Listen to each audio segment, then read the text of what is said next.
Hello and welcome to Beyond Top 10 Tennis. My name is Dr. Ashley Morgan Berge and I'm your host.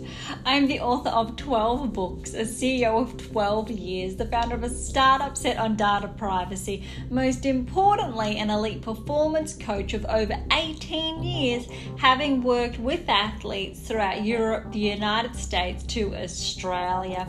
Most excitingly, I am the world's leading scientist on coach and athlete performance, specifically behind how to develop a top 10 tennis ranking.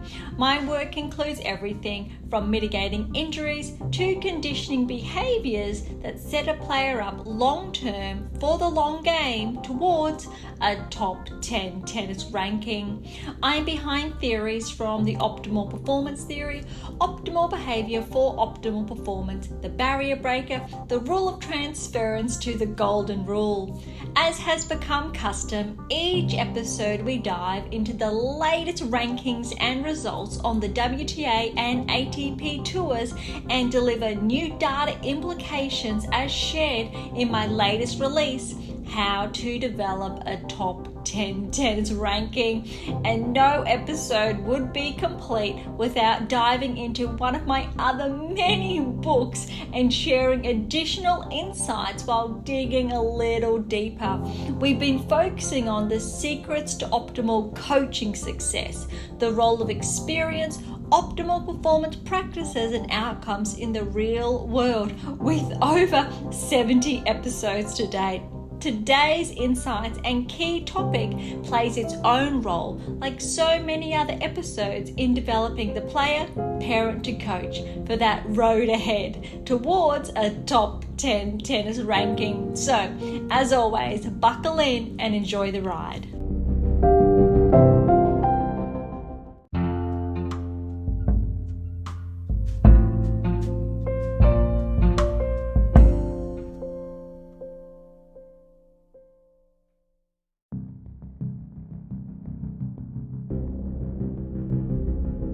Thank you so much for joining us today.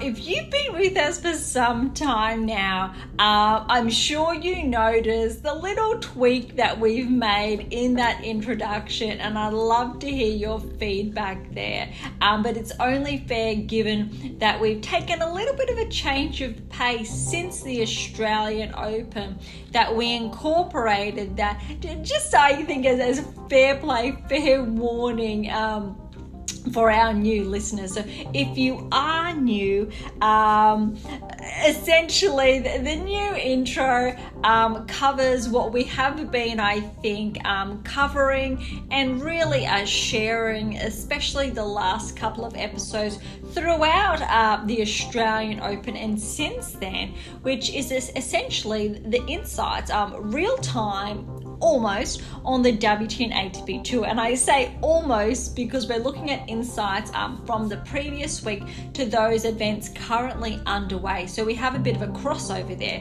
that allows us to catch up on the winners, those who have really peaked in the past week, but then also how they're also performing then after, and if that's the case, if they're continuing key patterns of play along the set trajectory that we've touched on previously, or if there is somewhat of a regression, and it allows us a bigger spread, in a manner of speaking. But it also serves the purpose that we've been focusing on the secrets to optimal coaching success. So that's one of my earlier releases, and how we've been pulling out additional insights and varying with applicability when we're looking at the pathway, we term it, and the long game towards that top 10 tennis ranking. But today I wanted to share a little bit on those two, I think, key terms, because they are thrown around a lot, and I think from my perspective they're very well understood, and sometimes I get a little bit stuck in a manner of speaking by being of the belief that each and every one of you is just as familiar with both terms as I am, very personally, but we all know that's not essentially always the case. So when we're talking about the pathway, it's really what is involved, the key steps in place towards that top 10 tennis ranking. So the pathway really refers to the 11 books that have been developed, they've been designed explicitly to guide you towards a top 10 tennis ranking. So there's more on that on AIMAT International that essentially houses all of this work. But it's there. The pathway, I think, is a very simple term to say this is where you are and this is where you're going. You could be that 10, 11-year-old wondering what you need to do to progress towards the top 500, top 100, top 50, and so on, towards that top 10 tennis ranking. You could also be a coach, unsure of the key progressions needed between those different facets, those levels of play, and the patterns that essentially that are developed along the way as we reach new levels of autonomy. And that's another, I think, topic of discussion. But the pathway is what's involved and what you need to know essentially to get there. Essentially a roadmap, the road ahead. And when I say the long game, there's a bit of a cross-section there, because the long game is explicitly looking at 10 to 20 years of play. It's actually quite phenomenal in a manner of speaking, because the long game goes, and this is actually extracted from one of my books, I Am Your Tennis Coaching Guru, and it's got a very long subtitle, but essentially it's around 10 years of play towards that 20 years of those peak performance outcomes. Because if we're looking at that 8, 9-year-old, we go, okay, that first decade is you'll be 18, 19 years of age, and that second you'll be that 28, 29 years of age. So we've been able to expand that entire cross-section, again in a manner of speaking, to cover 10 towards 20 years of play. Because there is a somewhat cyclical approach here, but also you reach a level of maintenance involved. And the long game showcases what's essentially required at different ages, and they're more explicitly between, say, 18 to 28 years of age as your second decade of play. So we're looking at incorporating the key technical proponents, so key techniques, the metrics that we touch on, and then setting yourself up for success, those that continued peak performance cycle to within that second decade of play. So the pathway is, what do you need to do? These are the 11 texts essentially to guide you towards that top 10 tennis ranking. The long game gets a little bit more explicit when we break that down into 10 and 10. And we're looking at the key metrics involved, not just what's covered in the resources, so the books, but the long game is, are you prepared for that 10 years? Even though the pathway showcases books 1 through 11, that's one thing, but you need to know, are you implementing these texts, the different facets within each books into your game, and how? So it's by design, and there obviously is that cross section for good reason, because the resources play a part at both ends. But essentially they've come from a point where I thought, I can only help so many players, athletes, coaches in person. However, the books can help you irrespective of where you are in the world or how many choose to follow the pathway and the long game collectively. So they are not essentially separate. They need to be followed together when we're looking at heading towards a top 10 tennis ranking. And I think it's really important to clarify and to share that, because we've got players on both the WTA and ATP tours that we're about to dive into. And you can see some of them are at the end of that second decade of play, more of the young ones. Gore, for example, being at 19, Alcaraz being at 20, we know they're very early on in that second decade of play. Then you've got players from the likes, for example, Pegula to Jabeur, who 39 and 29 respectively. Or I think on the ATP tour, Medvedev's now, who's at 28, Rublev 26, Zverev 26, Hurkacz 27. We know that second decade of play. But then also, and I don't touch on this very rarely, that if you apply these metrics continuously, they can expand into that third decade of play, which we have Djokovic doing. We had Nadal doing before he was sidelined. So remember, before those, let's say, ailments, he would have been in his early 30s. And likewise with Federer. Federer was still at a performance peak in his 30s until I think it was roughly 34 to 36, where there was a quite a regressive phase due to obviously being sidelined. And that's something really important to remember. So when we're talking about the pathway and the long game, hopefully that gives you a better grasp on the applicability, especially when we're looking at these players. Predominantly, it's that second decade of play. Though if you are one of those listeners who aspire to get to this level, so you are that, you could be 10 years of age, 15, 16 years of age, you're in that first decade of play. The pathway is absolute. The pathway is a prerequisite, which means these tools guide you to allow you to know what's ahead. So that pathway, again, is what needs to be done to get to the end goal, which is that top 10 tennis ranking. The long game then is more explicit, how it draws out each specific area of these texts. And I don't really like the word text, because I'm sure I'm not alone in saying it. It seems a little bit, it's not too much fun, I will say. But when we're looking at the resources, so these the ability to ascertain what it really takes in these books, it allows you to flick through the pages to know what it takes.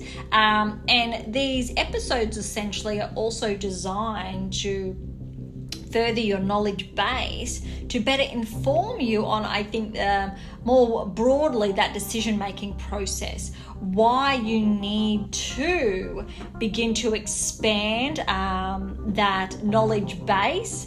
And I think this is where it gets, I think, a bad rap, because books essentially are, you're expanding your knowledge in one way, shape or form. So yes, it is educational. And again, I think these terms get a bad rap in this respect. But when we're looking at the sports sciences and the various cross sections on heading towards that top 10 tennis ranking, you need to be informed, and that knowledge base gets you there. And if anything, it's not just a coach's responsibility, it's a player's responsibility as well. Because if a player does not have the knowledge of what it takes to progress, so if they don't have the knowledge of the long game, they are not able to make informed decision on whether or not their coach has that knowledge as well to progress towards that top 10 tennis ranking and achieve such feats as replicated success, which we know, if you've been listening for some time now, that is more than one Grand Slam. It's not just one. And I need to clarify that another key point here, because we're on a roll, is that often it's mistaken by players because of this knowledge gap that if a coach has done it before, so if a coach has been able to help a player win a Grand Slam, more often than not, a player is of the belief that that coach, once they've parted ways, will be able to help them win their own Grand Slam. And unfortunately, that's not the case. By all means, it can and does happen, but it's not a given. There's a lot of work involved. And so it's not essentially a key indicator that we would term that if a coach has been able to achieve this. One of the biggest, I think, elements of play here is the knowledge of the 8 keys. And so that's where we've touched on the 7 keys that have essentially been around for the better part of 18 to 24 months. So also 1.5 to 2 years is when they're essentially unveiled. And my latest release that came out just before Christmas, so oh my goodness, 2 months ago now, that time has absolutely flown.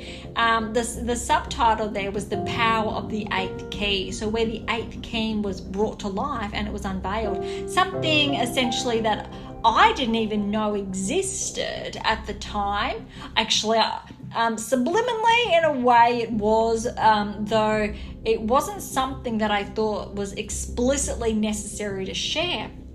And then after going through the data, looking at all these insights, it became increasingly apparent that this really needed to be put down, to be shared, to be accessible, to expand a player's and coach's knowledge base to achieve this.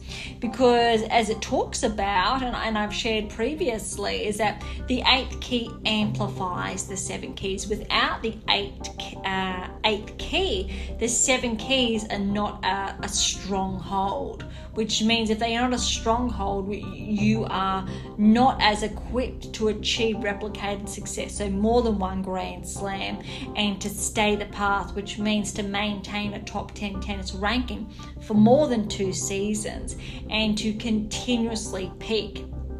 And when we're looking at that continuous ability to peak, we have very high standards, and by high standards, it's explicitly Grand Slams, and we're looking at players that they should be reaching the round of 16 every single Grand Slam without that regression.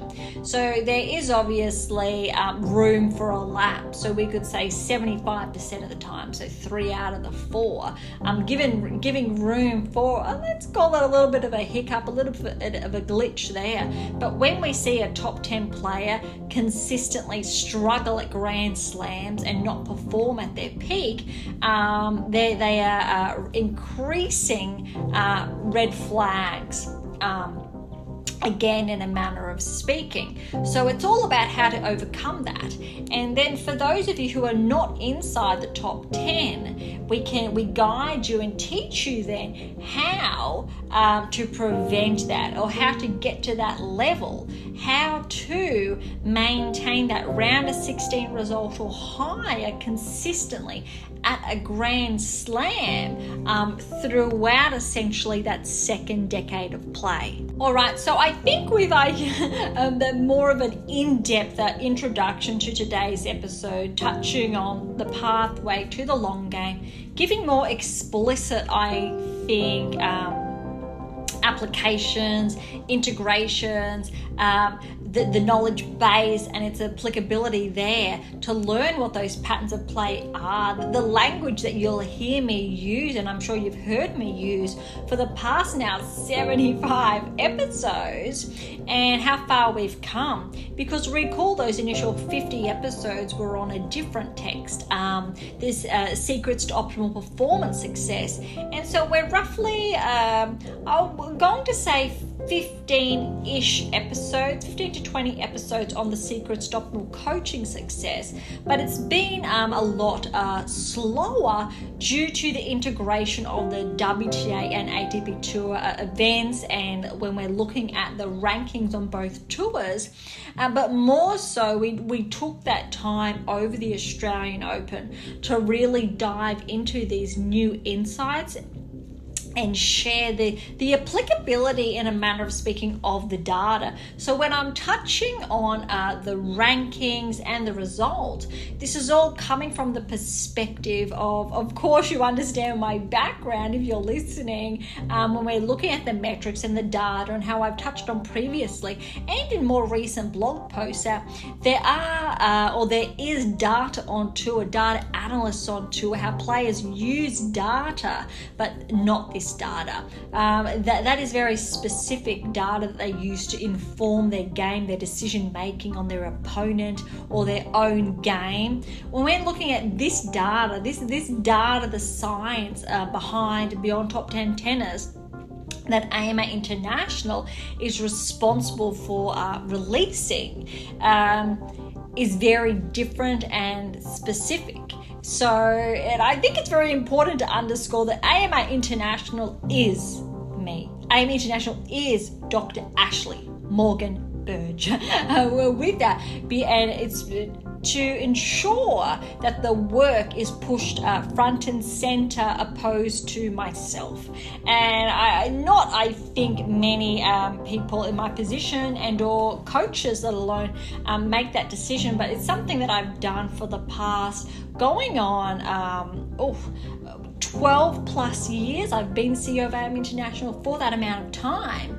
However, I'm a firm believer to allow the work to do the talking, and that's why it's taken, I think, a bit of time for Beyond Top 10 Tennis to come to fruition, to have those conversations with you, because it's so incredibly important to understand what's involved each step of the way, to allow you to progress towards that top 10 tennis ranking without myself essentially being front and center. It's encouraging you to take ownership irrespective of what level you're at, and the tools, the resources essentially are there. All right, without further ado, I think it's time to jump into the rankings. And so we've touched on, first and foremost, the secrets to optimal coaching success, with, I think, that more in-depth intake, as promised in the intro, and that we are on the sports science chapter. So recall from our previous episode, that's chapter 4, and the sports science, or science in sport essentially, is from 113 onwards. If we have a bit of time at the end of the episode, I might read explicit, direct extracts from the text, but I really want to focus now on the plays and the rankings, the movers, etc. So let's start on the WTA tour. The top 10 is predominantly the same. However, we do have Sakari back inside, and I'm really happy for her. So recall 2 episodes back how it was predicted as well, because again, we're leveraging our predictive analytics, how Sakari was going to regress, which reminds me that when we're talking about the data and how players on tour use data and how our data is different, it's because it informs a player's game. So those of you, again, who have been listening for some time now, you're familiar with how the data works. And it's so much more than data, so I just simplified with that, because there's obviously various connotations, again, with various, I think, terminologies. But here, first and foremost, essentially it's underscoring a player's positioning, their metrics as a whole, which means you can use data that showcases another player's game, your own game in respect to percentage points, but we're looking at your key angles of influence, your technical parameters, and these technical parameters are explicitly correlated with top 10 tennis rankings to Grand Slam success. So essentially means, irrespective of what you're doing with your current data, your analysts that you have on your team, that is not correlated with the top 10 tennis ranking. This is the first of its kind that is correlated with a top 10 tennis ranking that essentially informs the next generation of play. So again, if you are that developmental high performance player, these are the metrics you need to gain that edge, gain that advantage in your first decade of play towards that second decade of play. If you do not have these metrics, the likelihood of your longevity on tour is going to be drastically compromised, which is a very big gamble in a manner of speaking, play on words there.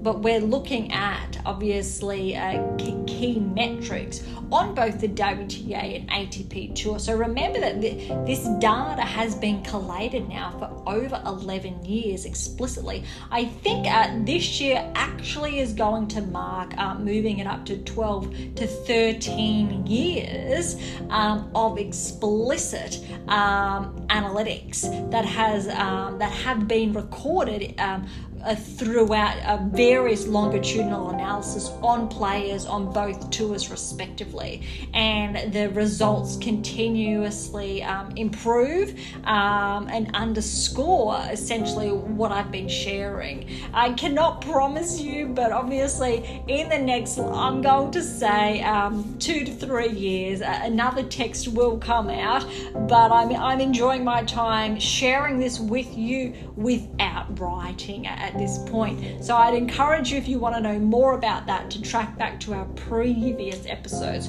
Okay, the rankings movers, like I said, Sakari is back inside the top 10. I touched on previously how Zheng would regress inside the top 10, and that's been the case. She's sitting at 8. Potentially, although Zheng was the first barrier breaker of the season, I'm not going to be surprised if she further regresses outside the top 10, sits inside the top 15, and then maybe later on in the year rejoins the top 10, depending on her level of maintenance. Not surprising that Makova has been pushed out of the top 10, given that she is sidelined. Ostapenko is still inside the top 10, which is good to see. Given her start to this season, that is incredibly well deserved. That really rounds up, I think, the top 10. Everyone is sitting pretty, in a manner of speaking. No drastic moves. Vondrasova's up 1. Sakari's obviously progressed 2. Ostapenko's down 1. Kazatkina has moved up to 12, and this is actually one to watch, as it has been touched on. Kazatkina has been inside the top 10 previously, albeit only briefly, which is really important to underscore, along with Haddad Maia, who's up at 13. Now, these are two players to watch and their level of maintenance this season, because potentially, very big underscore there, potentially both of these players may progress inside the top 10. But recall, only 2% of players per season progress inside the top 10, let alone stay there. 8% will hold on to their top 10 tennis ranking. However, we know that 2% are susceptible. So it actually gets quite interesting when we're digging into this a little bit deeper. Big ranking mover is Paolini, and we'll touch on her results later, but she's up to 14, absolute career high. And I think if you have been following along, each and every one of you out there, I'm sure, is just as ecstatic for her. That was an absolutely incredible result. Svitolina is on the move again. She's up 3 to 17. So recall how I've also touched on that this was going to happen. She is on the mark to progress, and Svitolina is marked as potentially becoming a barrier breaker this season. So it really puts into play Svitolina, and then we've got Kazatkina and Haddad Maia. However, Svitolina is definitely favoured to maintain her ranking inside the top 10 once she gets there, because we know she's done it before. And from memory, when I say she's done it before, she was placed inside the top 10 alongside the likes of, say, a Nadal to a Federer to Djokovic, when we're looking at longevity, to Serena at that time, that she was able to hold her own inside the top 10 for, I think it was at least 6 to 7 seasons without a regression, which is one of, it's a phenomenal statistic. I don't have it in front of me. It is in one of my texts, although I do not remember, obviously, everything in each and every one of those books. But Svitolina is definitely one to watch, and has been incredibly, I think, underrated by many when we're looking at that level of maintenance, which is so incredibly important. Krejcikova has taken a bit of a hit, so that's back to 9 places, so she's at 21. Garcia's at 23, so Steyer is at 22, but she's coming off a pretty solid week as well. The other very big ranking mover is Kalinskaya. So both Paolini and Kalinskaya were marked at the Australian Open to progress this season when I touched on their metrics. So this is not surprising, up 16 places to 24. Now we want to look at that maintenance, because both of these players, again, were marked. Now we want to see with these ranking peaks if they're able to maintain that. Another player who is maintaining following the Australian Open is Noskova. She's still sitting inside the top 30. The other 2 players from the Australian Open, Kostyuk and Yastremska, 34 and 33 respectively. They have taken a little bit of a regression. They were inside, or 30 or just inside the top 30, 33 and 34. So we're going to see again if they're able to maintain, because when we're looking at those metrics from the Australian Open, not every player is going to maintain that level of play. That's why we track them, and we're looking at their data, their metrics, and how we're leveraging our predictive analytics to look at, I think, their progressions over the next 6 to 12 months and so on. So if anything, irrespective that Yastremska outperformed Kostyuk, for example, and also outperformed Noskova from memory as well, and Paolini, Kalinskaya was, I think, in the lead with Yastremska, and we know what happened with Yastremska progression. However, it is Paolini who has progressed now. So it's actually quite, from my perspective, is very interesting when we're looking at tracking these players. But it's not surprising, essentially, is that end message. Stevens is sitting pretty at 40. I think French is up at 42. That's a bit of a jump, 11 bumps up there. Predominantly, that's wrapping up, I think, the top 50, which I'm just going to leave and focus on today. There are a lot of other ranking movers shifting between 100 to 50, though I really want to focus on today just this ranking range, and I'll dive more into, I think, the other playing cohort next week, just given so we keep track with time today as promised. All right, we've touched on the rankings. Now it's time to, I think, this is what I've been really looking forward to, I think, digging into and diving. It is obviously the results from Dubai. The results here, and I have underscored these, have been really impressive from obviously Paolini's standpoint, but also Kalinskaya's, which underscores why they've had such an incredible rankings move.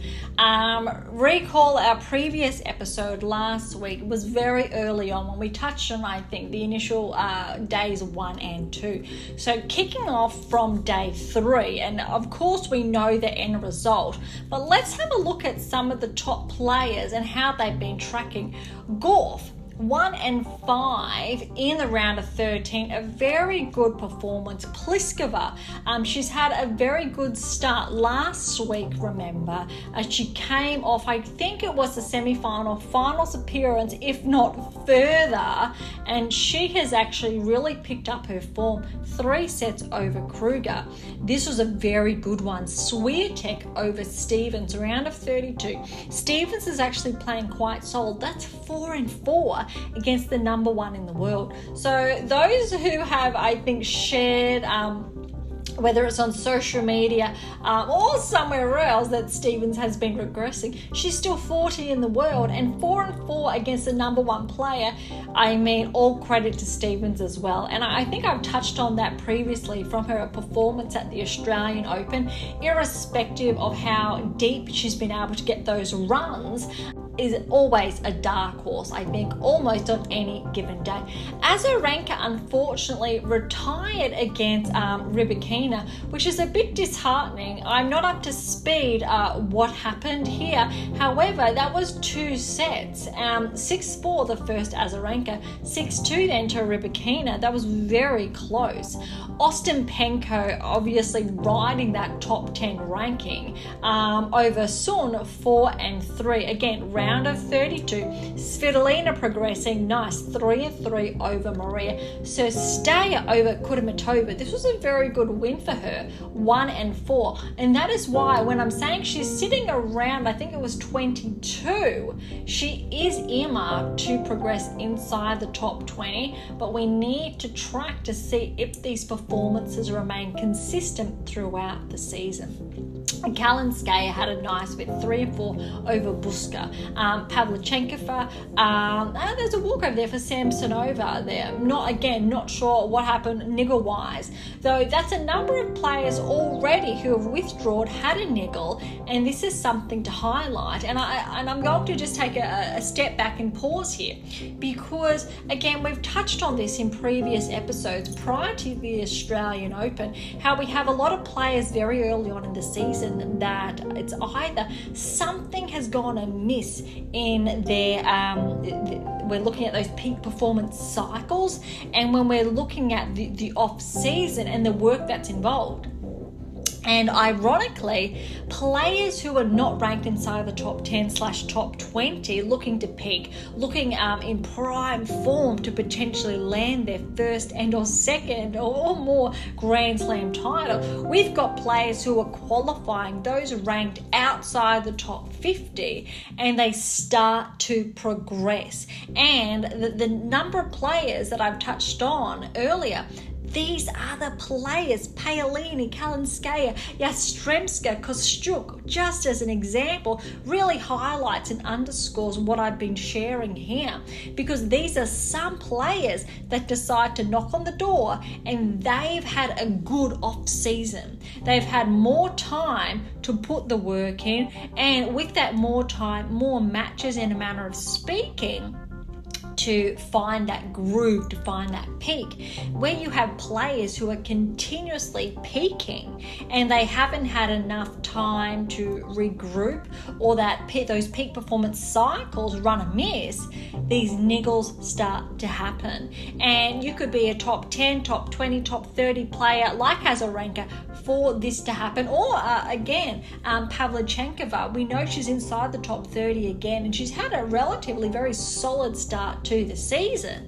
So it's quite disheartening, but it does not have to be the case. There are key indicators, the metrics that need to be integrated in a player's game, but also when we take a step back to off-court, when we're looking at coaching pedagogic practices, for example, which I know is a very big word, but key practices involved to protect a player.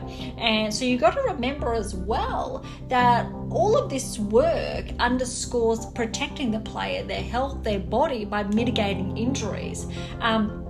And that's why personally, or professionally, I find it very disheartening when a player is sidelined, because I have the data. We know what needs to be done to prevent that type of outcome, whether it's a walkover, retirement, etc. This is a very good match now. So back to the players. Vekic over Sabalenka, 3 sets, but that third set, 6-love. Now, I want to, I think, give all credit to Vekic here because she is top 30 or around thereof. She has been inside, I think it's the top 15. From memory, she may have briefly had a stint inside the top 10. So she is actually a very solid player. She has that potential. So it's not shocking in that way. However, this was, I believe, Sabalenka's first event back after obviously winning her, not maiden, her second Grand Slam title, obviously the Australian Open. And we do see this.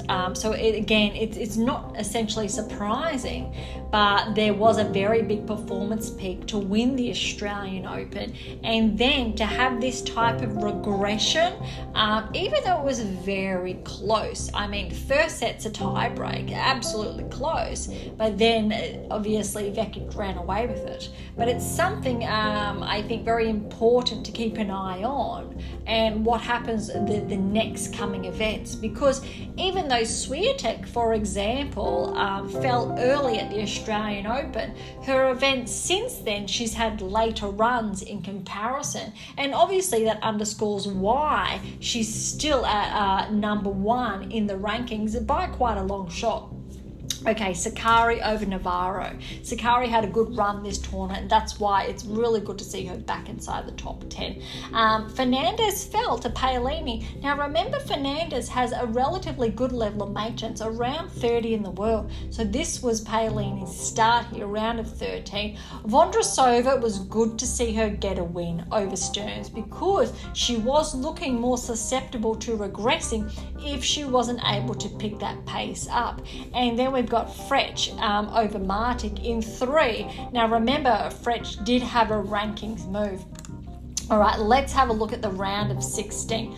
Gauff over Pliskova, a very good result, because remember, I think it was just only a week ago, Gauff's previous tournament, she did not track as anticipated, so this is actually a very good result for her.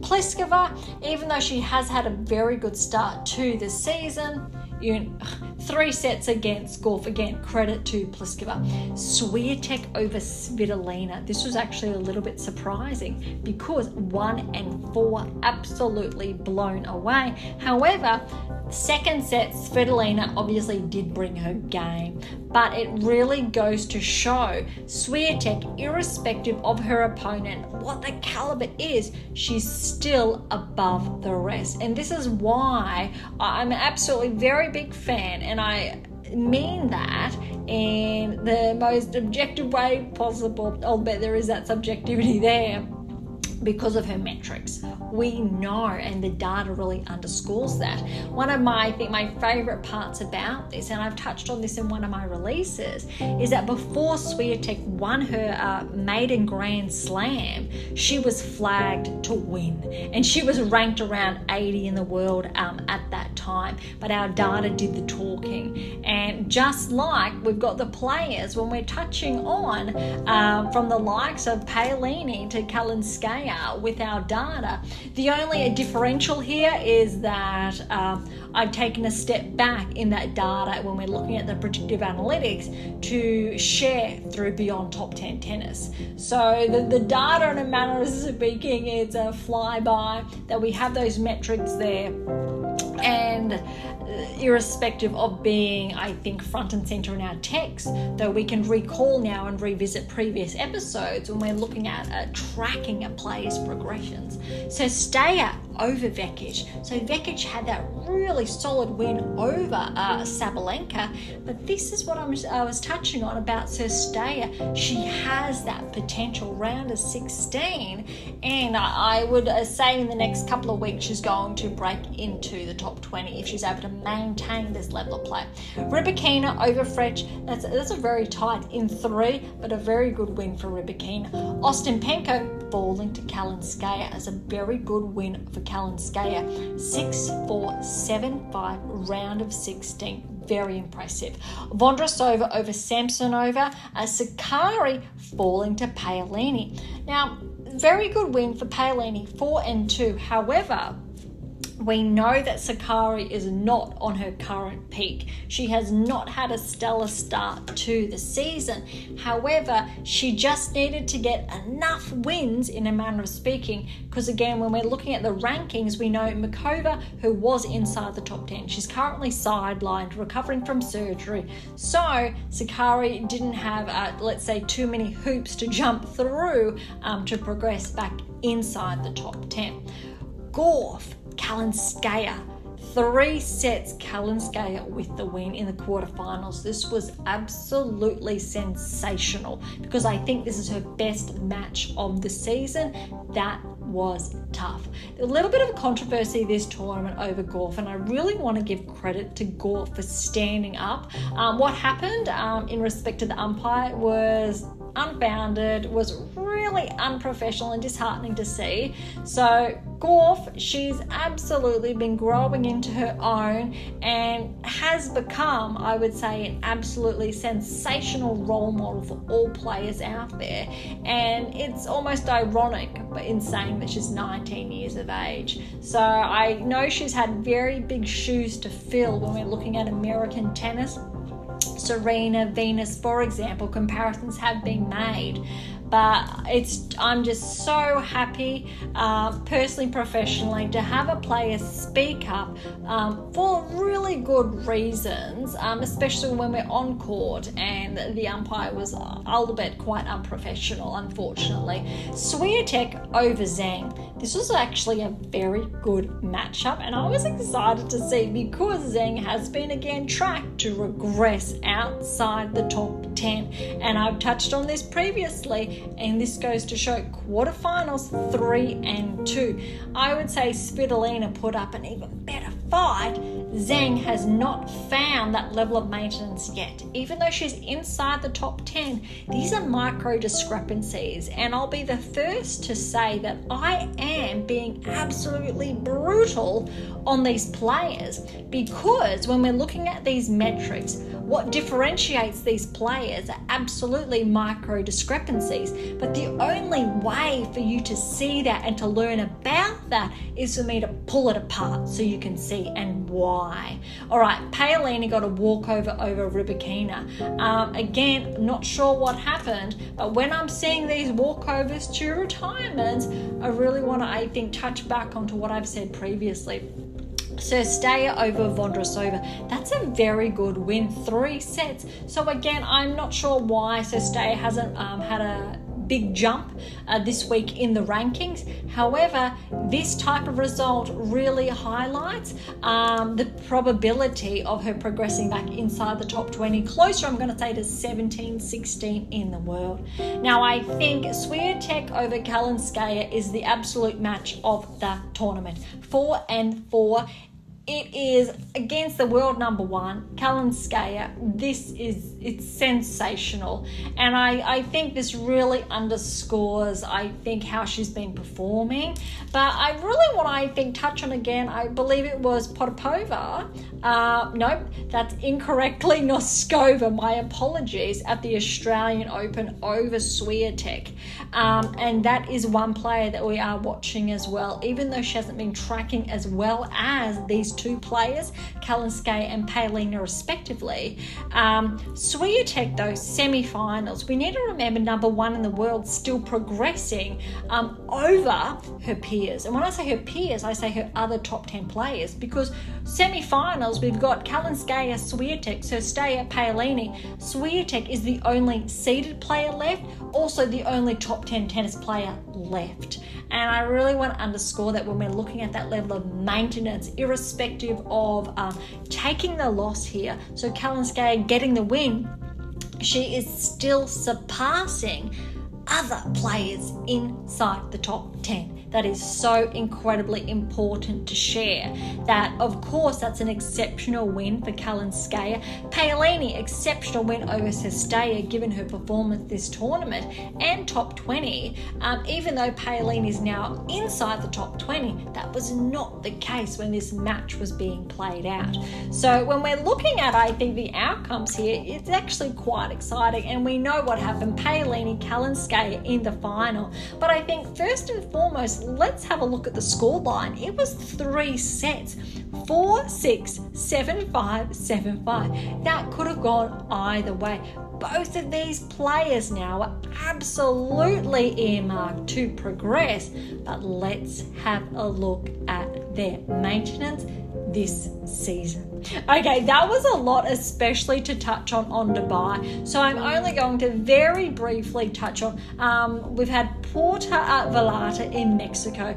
That rounded up, and we had Kessler go over with the win over Preston. 3 sets, took that final set 6-love. That was very brutal.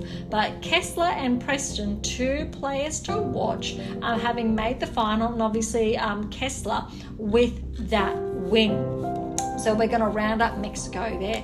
Then we've got San Diego underway. It's only started this week. There's actually a solid lineup. We've got Pegula back in action here. Naima over Gracheva has a win very early on. Yastremska has a win over Dolhide, a first round. Pavlyuchenkova's back in action.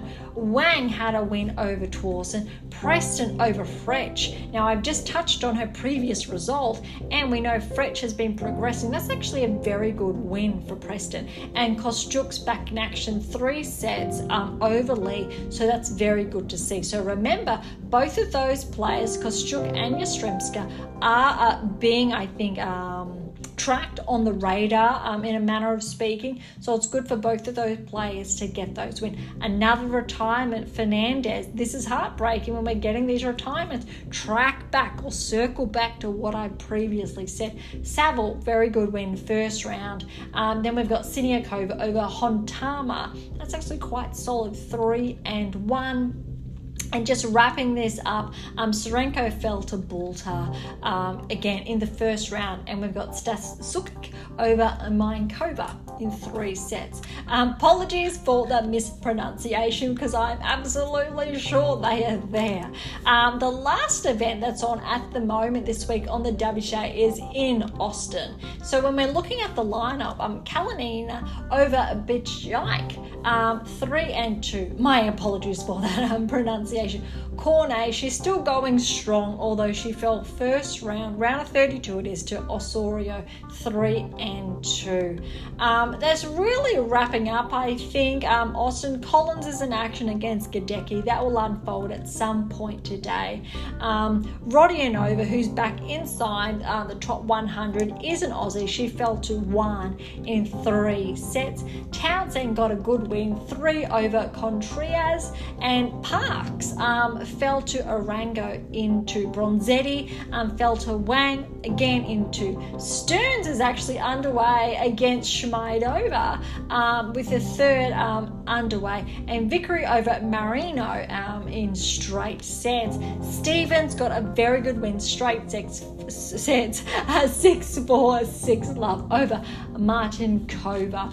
I think that really rounds up, and I think it's because I want to pay attention now to the ATP tour, because it's been really a lot to cover so far. So let's dive into the rankings. And specifically, I think when we're looking at the ATP tour rankings, any specific movers, there aren't any big surprises. The top 10 has maintained itself, so it's stayed steady for the past week. However, Casper Ruud is on the threshold of becoming a barrier break at 11 in the world, and he is only roughly 30 points shy of Fritz now. So this coming week will be very interesting to see how both Fritz and Ruud perform, because it looks like there's going to be a bit of a changeover there. Now remember, at the very beginning of the season, before the Australian Open actually, Fritz was marked to regress outside the top 10, and that did happen. I absolutely love it when my data's right. And then he was marked because of his Australian Open performance to progress back inside, and he did. Ruud has been marked to progress if he's able to maintain an explicit level of play when we're looking at those key indicators. Tsitsipas was marked to regress outside the top 10, which has been the case, and he is at number 12 now. So it's going to be very interesting interesting to see what happens in the coming weeks if he's able to become a barrier breaker. And Tsitsipas has been inside the top 10 for a number of seasons now. So it's a little bit surprising, obviously, for this regression. However, given his results of late, it was obviously bound to happen. Dimitrov is staying strong. We know he's having a very good season. Kakanakov, he's back at 15, a bit of a progression there. Baez is up to 21. Now, we'll touch on his results shortly, but he has had quite a solid week. Bublik is a little bit of a regression there at 23. Now I'm going through looking at very big, I think, progressions or regressions, and we've got Thompson. He has had an absolutely stellar week. He's moved up to 32 in the world, and I'm pretty sure that's a career high for the Aussie, and that is absolutely sensational. And that's closely followed by Popyrin, 38 in the world. It's really good to see two Aussies doing well, and obviously we've got de Minaur, another Aussie, leading the charge, number 9 in the world. Those of you who are not familiar, yes, we are based in Australia. So it's nice to see when we're looking at Australian players progress, although I really need to underscore that beyond top 10 tennis, AMA International, all of our data is universal. It's global. There is absolutely null affiliation nationally because of our metrics to accommodate each and every player, irrespective where you are based in the world. And that has been the case from the get-go. Despite once upon a time offerings to collaborate and or to be affiliated with our national federation, it was not something I accepted or wanted to go through with, which is laid out more in one of my texts, the Elite Research Method, because I'm a very firm believer of obviously tennis being a global sport, not just national. Gael Monfils moved up 14 places to 54. I'd really love to see him track back into the top 20. We all know Monfils hopefully has that potential. So he's definitely one to watch. Purcell's taken a little bit of a hit. He's at 62. Murray has also regressed just slightly to 67. That really, I think, rounds up the biggest movers, although there is one more mover to touch on, and that is Menzies. We know his result. I'm going to touch on that shortly. Up 29 places, so he's cracked into the top 187 in the world, and he is having an absolutely stellar week. And let's remember, he is only 18 years of age. Even though he did not peak, he did not have a standout Australian Open, this is a result to watch, because I think the past week it really highlights his level of play and that capacity or his current threshold to keep an eye on. Theme, slight regression. He's at 92 in the world, but another Aussie at 94, Kokkinakis. I think this is the first time he's been ranked inside the top 100 for a number of seasons now, so that's really good to see. All right, the first one we're going to touch on is Rio, and we're just going to go over the last couple of days. We obviously know that Alcaraz fell very early, touched on last week, and I believe that was a retirement. That was something with his ankle there.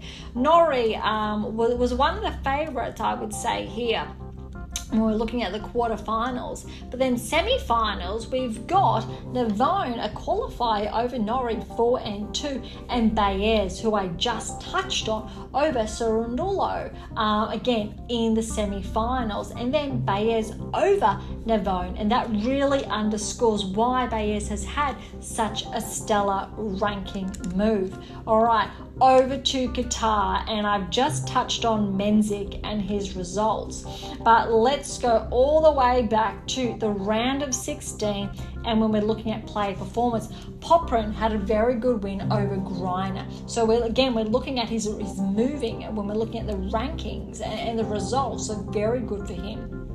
O'Connell fell to Ruusuvuori, and that's why he's had a little bit of a regression. Monfils has had his progression, and he got a win here over Zhang. Again, round of 16, Murray fell to Mensik. 3 sets, so we know Murray has regressed, but this was a very good match. And Mensik, I mean, all credit to him, coming in 18 years of age over Murray. That would have been an absolutely highlight of his career, but I think Murray is just a standout in each and every aspect, not only of his game, but when we're looking at the key metrics of a player and their ability to apply these, it's really important to remember a player's mechanics.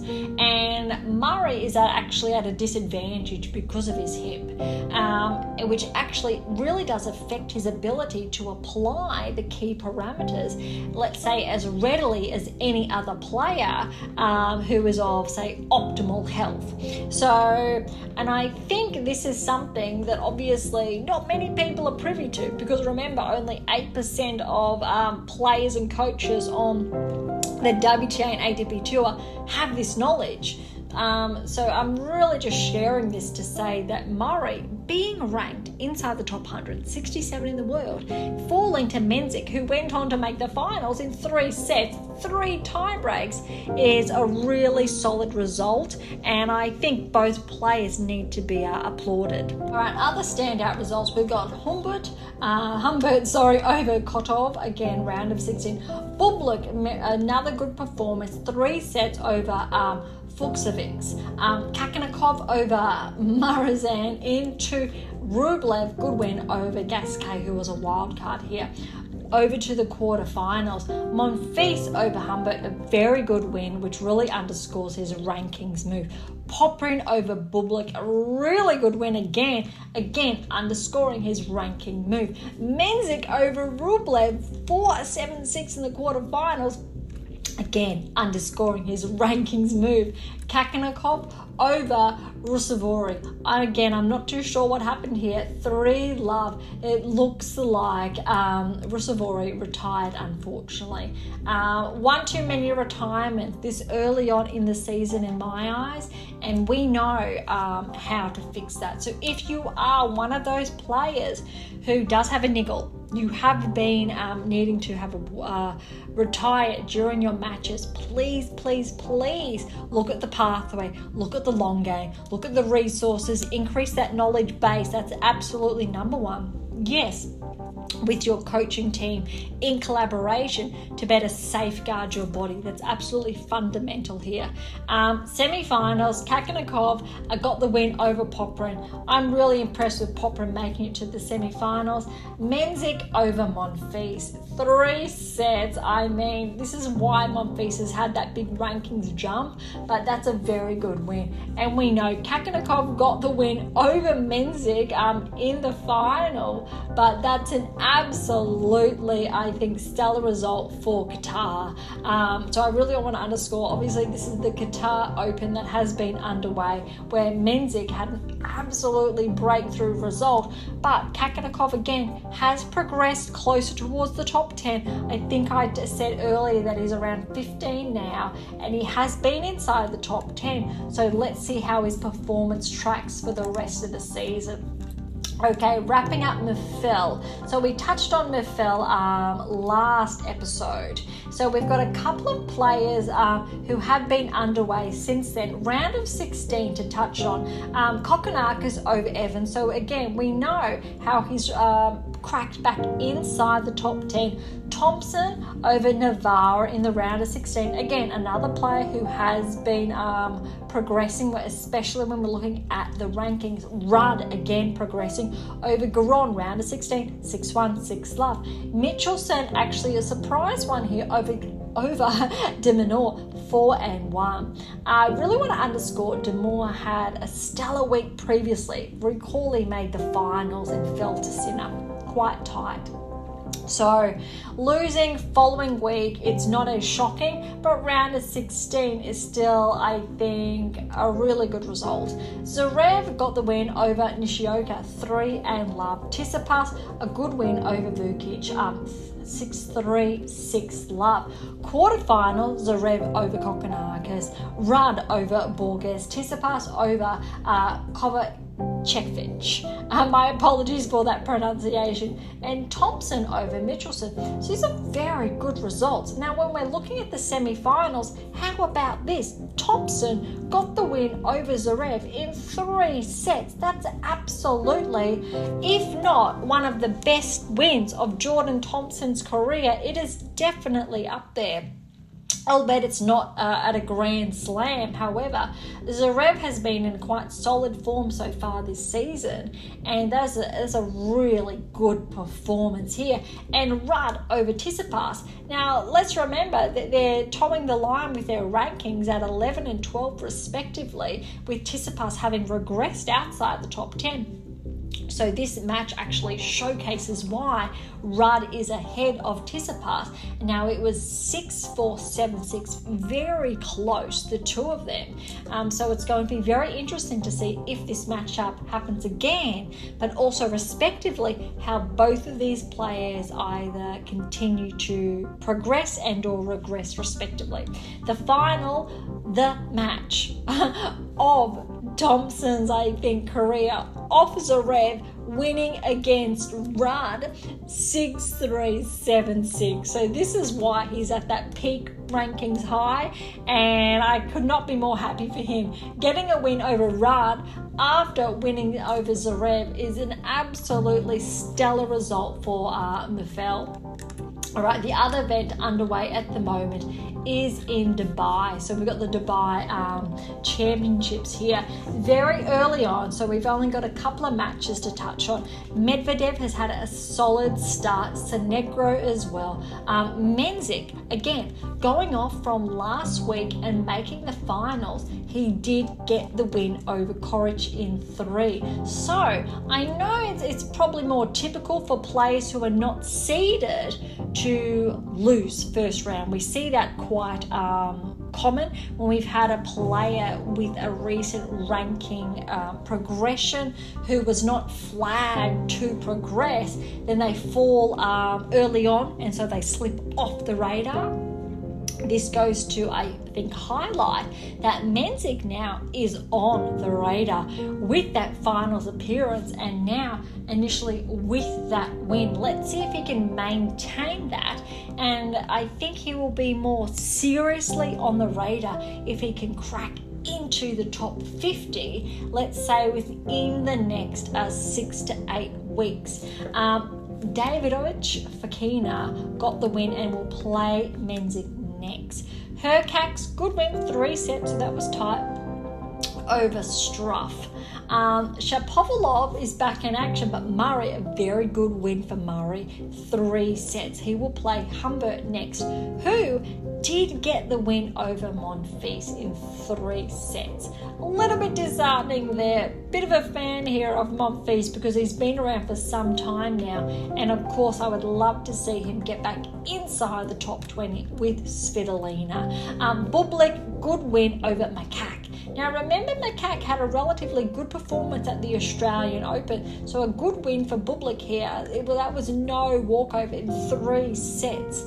Other, I think, standout matches, Kakanakov, he got a win in straight sets over Van Ash, going, I think, off his win last week.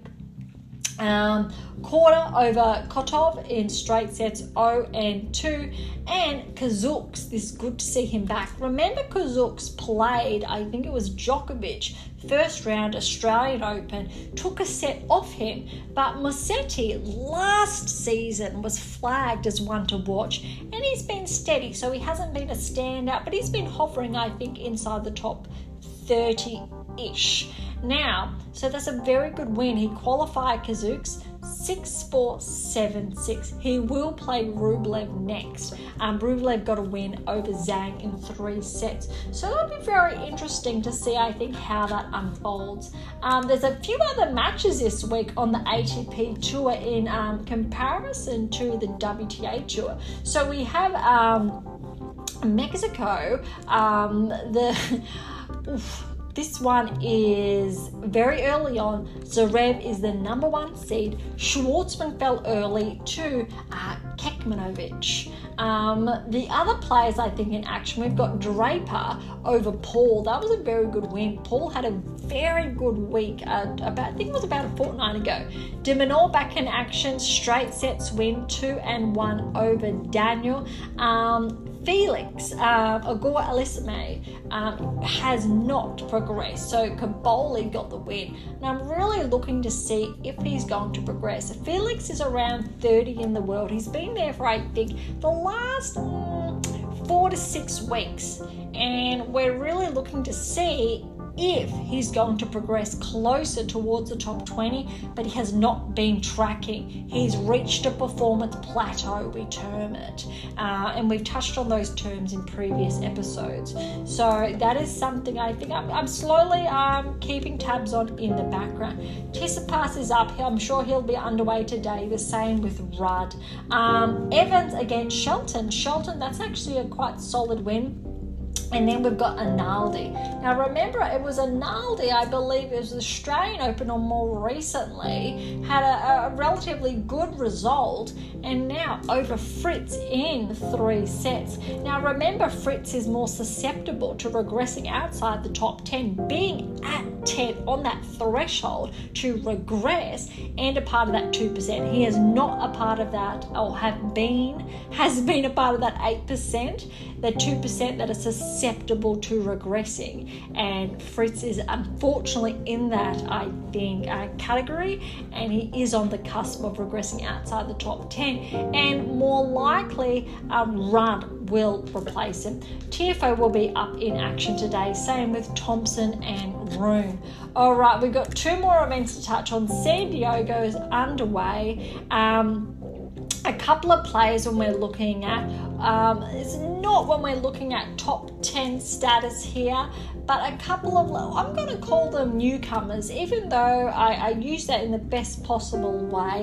None of these are new in a manner of speaking. We've got a number of qualifiers here, but these players, whether we've got Varillas over Comesana in 3 sets, Cerundolo, a qualifier over Halfman, who was the 5th seed, Tirante over Fonseca in 5 and 6, and we've got Seaboth Wild over Burukaga 4 and 4. I apologize for the pronunciation. I promise you I have endeavored to do my absolute best there.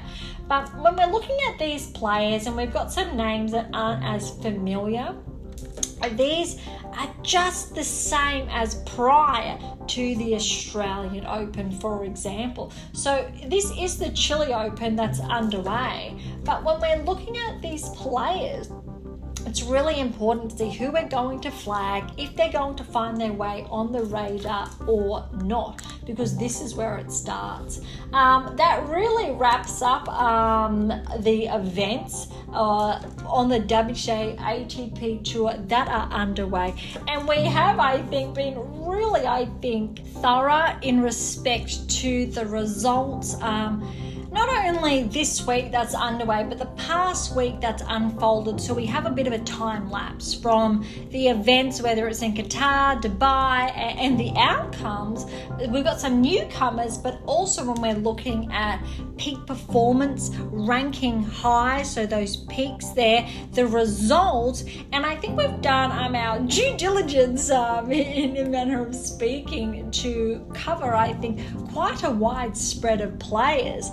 And let's track back again to the long game and the pathway that were touched on very early on, the 7 keys and the 8 keys. So remember that all of these are interplayed with the player's performance. If they have the 7 keys, we know the patterns to earmark them, to flag them potentially to join the top 10. Why players do not have the 8th key, so why they either regress outside the top 10 and or are not flagged to progress.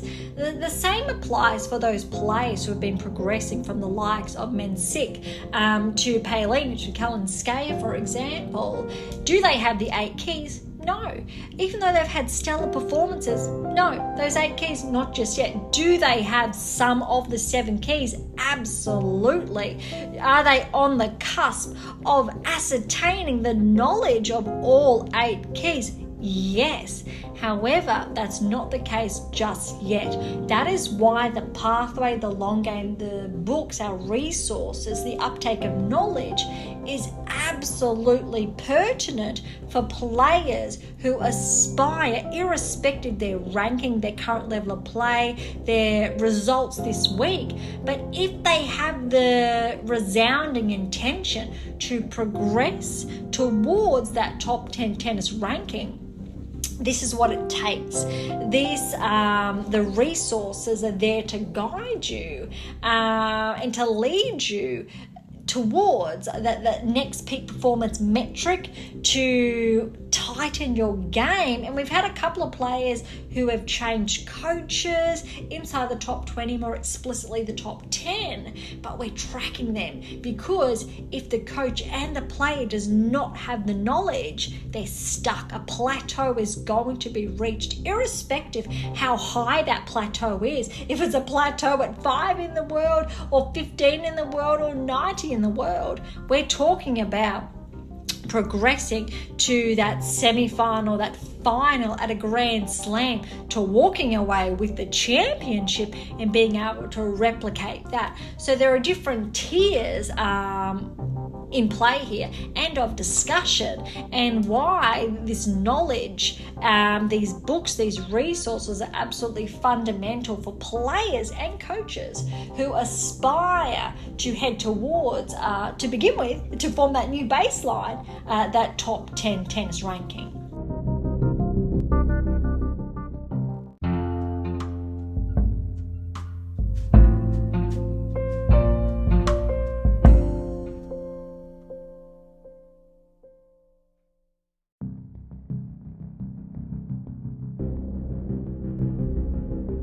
Thank you so much for joining us today. That was an absolute whirlwind. I really hope you enjoyed the earlier introduction that took up a good chunk of time. Really, I think, divulging and sharing more about the pathway to the long game, to the 7 keys, and then also touching on WTA ranking movers results through to the ATP ranking movers and results.